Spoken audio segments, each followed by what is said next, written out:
Hello beautiful people, welcome to my channel Become the Disruptor. My name is Magda, I'm a trauma-informed therapist, and today we're going to be talking about feeling stuck and how to get unstuck, because a lot of the times when you feel like you're stuck somewhere, it's not like a personality flaw or something wrong with you per se.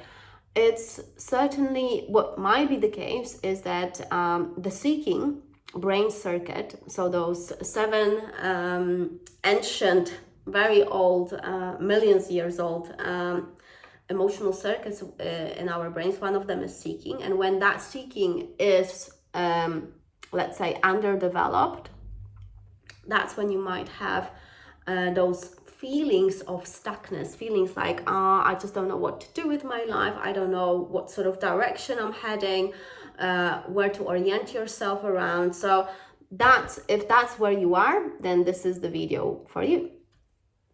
So in terms of emotional circuits that we have in our brain, that is the theory that was developed in affective neuroscience by Panksepp more than 10 years ago for sure. And that one of those seven emotional circuits is seeking. So seeking has a particular chemical and electrical signature for your brain. Is very dopaminergic. So dopaminergic, I think this is how you pronounce it. Okay, you have to forgive my pronunciation. Sometimes I think I get it wrong. So it's my second language, English. So excuse me for that. But I hope I'm getting the message across. So seeking is linked very closely to dopamine, because dopamine will give you energy for action. And the action is not necessarily, motivation, doing big stuff, but it's more like orienting yourself, directing yourself towards life. So not being scared of reality, not being scared of the world, not being scared of movement in life or forward movement. It's like, so seeking is curiosity, it's exploration, it's adaptation, and it is forward movement. So it's very much, and it's not only necessary for our survival, because of course we have this beautiful, one of the seven, emotional circuits in our brain, one of them being seeking, not only for survival purposes only, but also for growth. And definitely they can help you to heal if you work with them in ways that they can almost like understand you and what you're trying to do. And the way you work with them, I'll get to that at the end of the video, and I'm going to give you a little practice of how to re-engage the seeking circuit in your brain in a way that almost like your brain will understand that, because you're unconscious, because again, those emotional circuits, so seeking is not, it's not your conscious brain, it's your unconscious. That's why working with your unconscious looks very different from how you would work, let's say, with your prefrontal cortex, because your prefrontal cortex is aware of, of this reality of you as you, etc.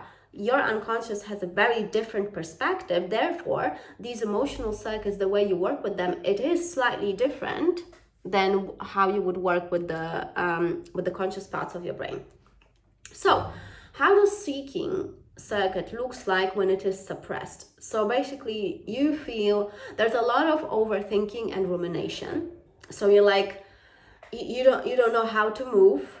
You don't know how to move, you don't know what to do. There's almost like, some people would say that it's like the freeze nervous system pattern, but now we're talking about the brain, so it's more kind of connected. Although, rumination is connected to the nervous system as well, and stagnation too.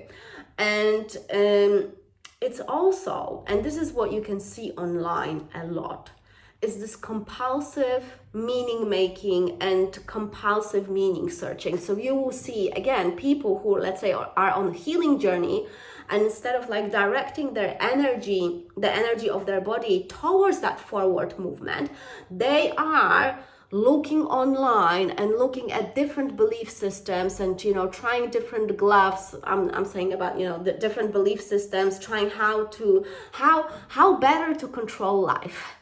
You will not going to be able to control life. That's it. So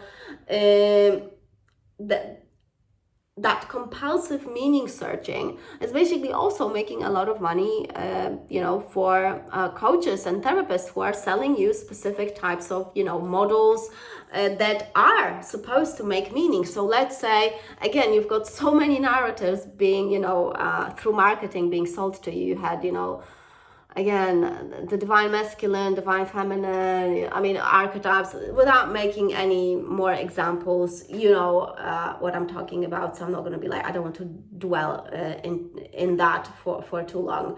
But that compulsive meaning searching and meaning making as well, that is definitely a sign that your seeking circuit is somewhat suppressed.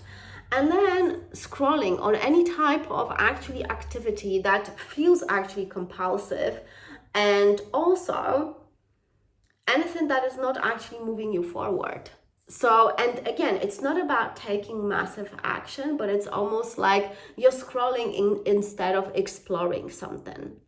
You are, I don't know, going shopping for hours, spending money that you don't have, let's say, instead of maybe, I don't know, doing something different that would actually long-term benefit you. So that's how seeking, when it is suppressed, looks like. Now, when your seeking is online, so when you are absolutely connected to that brain circuit and when it's working properly, that's when you have that curiosity, but without the pressure, without the urgency. So you feel curious and you feel like, I wonder how it would be for me, I don't know, to go to, somewhere, to some country. Now, when your seeking circuit is working properly, you're not going to be booking, booking.com and, searching for hotels and booking the first flight there. No, I'm going to be thinking, oh, how that would be. Okay, might be nice. And you maybe start exploring the culture, maybe start, looking at, do you know any like maybe people that visited this country, maybe going on to some forums, or maybe like, so you're exploring the subject, you explain the action rather than taking it straight away and like, just making like an urgent plans because you got to do this. So that's when actually curiosity is hijacked by compulsion. And then, so curiosity, but without minus urgency. Then movement, but without any pressure on yourself. So you are moving forward, but you're not like, oh, I got to do this in that particular way. It needs to be this. And, so you are not really attached. And again, I don't want to say attached to outcomes because it's not about that, because of course we care about the outcomes. That's natural. But it's almost like you're not adding additional pressure to the movement that maybe is already quite maybe risky for you or you find uncomfortable. So let's say, I don't know, maybe you sign up for like cooking classes, yeah? So you already made a movement towards signing up for those classes. So take the pressure off by just like, yeah, I'm just going to go there, I'm just going to try, I'm just going to see whether I'm going to actually like what I'm cooking and whether, maybe you might meet some interesting people, whatever that is there. It's important for you to make a move without the pressure and make a move, again, without the urgency. So curiosity without urgency, movement without pressure. And then interest. So it's like you're interested in something, but you're not attaching identity. So for example, sticking with the cooking class, I'm not sure whether I came up with this idea, with this example. So going onto let's say cooking classes, but not immediately thinking, oh, I'm gonna go, I'm just gonna, become a cook, or I'm just gonna now be cooking every day. And, now you're gonna be like all about the cooking. So so it's almost like you're not attaching, again, any unnecessary labels or identity to that particular movement or interest in your life. So when your seeking circuit is online, it's almost like you leave the fantasy and you're engaging with reality as it is. So let's say, sticking with the cooking example, you go to the classes and you just discover that I am just not really good at it. Okay, so and you're accepting that, okay, I'm just not very good at it. Yeah, like you would be, because you're learning a new skill, so you're not going to be good at it at the beginning. 100%, I can tell you, when I started learning English, I was really bad at it. Although I was like little when I started, so it's like, it's different for like children. And when you learn another language as an adult, I did learn another language when I was an adult, and that was a completely different story. And then yes, you absolutely have to accept that you're going to be really bad at the skill, whether that is learning another language or cooking or anything else. So you're not, bringing the narrative, oh, I'm still, it's not that bad. It's like, no, you're just like, no, I'm actually not very good at it now. And that's okay. There's no shame in that. It's okay. It's okay not to be good at something. It's fine. Then you're going to master the skill and you're going to become good at that at some point, if you're going to try consistently. So this is what it is. And what I want you to, and that is the micro practice that I want you to maybe engage in. Pick one unfamiliar thing for you, and don't make it big. Don't make it big. So think about maybe listening to a different music type. Maybe watching a movie that you would normally not watch. Maybe going to a place that you never really thought about like visiting, or I don't know, reading a different type of a book, or or meeting different type of people. Whatever that is, pick one. What is important? No productivity, no goals. Just go there and notice how your body is responding to that. So forget about the thoughts, forget about the story completely. Your job is to, that's why almost like taking I would say more like a passive thing, like listening to music or reading a book, would be probably like the safest way to like start re-engaging that circuit, because it doesn't put any additional pressure over you to like perform. So you pick that and you notice how your body is engaging with that. So you notice your body, how your nervous system is responding to novelty.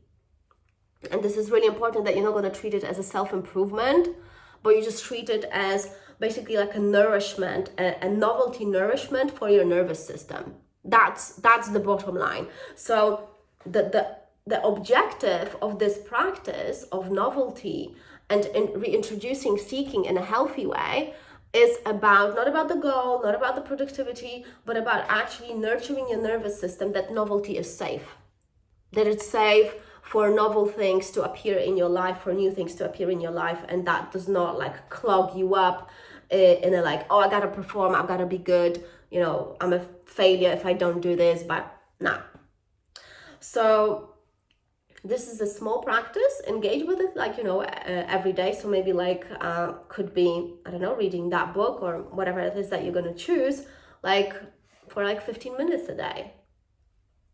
And then increase, but again, look at the feedback that your body is giving you.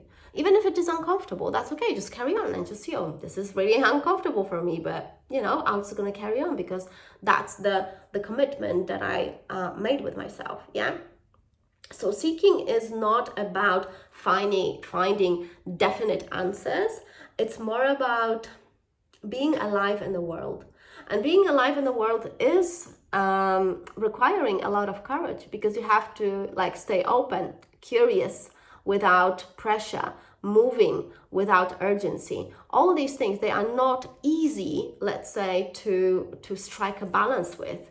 Therefore, if you're going to start with like the micro practice like this, then that's going to reopen that seeking circuit, and your nervous system is not going to feel overwhelmed, but rather like nurtured in a very different way. So I trust that did help you. If yes, then share, subscribe, comment down below, do whatever you feel to show not even show the appreciation, because you don't have to show the appreciation to still appreciate it. As I know that people do. Sometimes we just don't like the videos, even though we find them valuable. But if you do, then that would be appreciated from me. And if you want to book a session, you've got the links down below. I also got a mini neuroscience guide. It's more like affective neuroscience, but also there is some cognitive neuroscience in that as well. So you can check it on my website. Otherwise, I'm just going to see you in my next video. Bye-bye.